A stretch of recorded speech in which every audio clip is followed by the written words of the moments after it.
হচ্ছে শিক্ষা। আমি যখন জিজ্ঞাসা করলাম ভালো আছো, কি সুন্দর উঠে দাঁড়িয়ে হাত দুটো সামনে, ভালো দেখো, বসো তোমরা, বসো বসো। দিদি জাস্ট আরেকটা প্রণাম করি আপনাকে।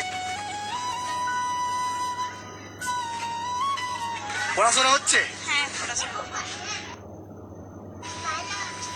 পড়াশোনা করছো তোমরা? এই জায়গাটার এত উন্নতি হয়েছে, এটাতে আপনার সুবিধা হয়েছে তো? হ্যাঁ, সুবিধা হয়েছে। সুবিধা হয়েছে। হ্যাঁ, এখন বাচ্চাদেরও ভালো লাগছে, আমারও ভালো লাগছে, গ্রামবাসীদের ওনাদেরও ভালো লাগছে। একটা ছোট্ট উদাহরণ দিই তোমাদেরকে।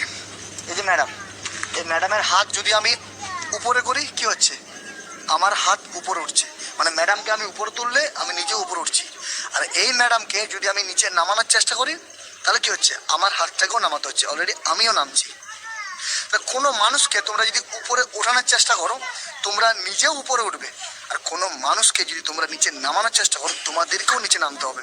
এটা তোমাদেরকে মাথায় রাখতে হবে। দিদি আপনি পড়ান। হ্যাঁ, এই যে জায়গাটা, এই জায়গাটা যে উন্নতি হয়েছে, এই যে এখানে বাউন্ডারি গাছ লাগানো হয়েছে, আমি এগুলোকে দেখিয়ে দিই। এই যে সুন্দর এই যে বাউন্ডারিটা দেওয়া হয়েছে, এই বাউন্ডারিটা 700 ফুট আছে এই পুরো স্কুলটাকে ঘিরে। এই যে রুমটা করা আছে, এই রুমটার কোনো আলাদা একটা 10x20 রুম করা হয়েছে।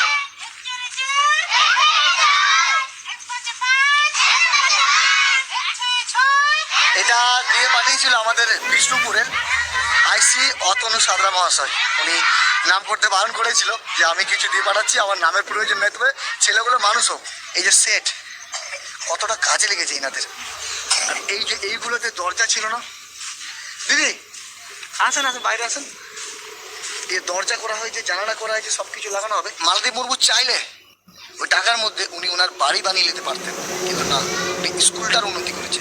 সাথে মালদী মুর্মু স্কুলের পাশে যে প্রাথমিক বিদ্যালয় ছিল, সেই প্রাথমিক বিদ্যালয়ে 38 লক্ষ টাকা বরাদ্দ করেছে এখানকার সরকার। এই যে দোলনা, এত সুন্দর দোলনা, এগুলো এনাদের কাছে স্বপ্ন। এবং এখানকার যে ডিএম আছে, আমি ওনাকেও ধন্যবাদ জানাবো। এখানকার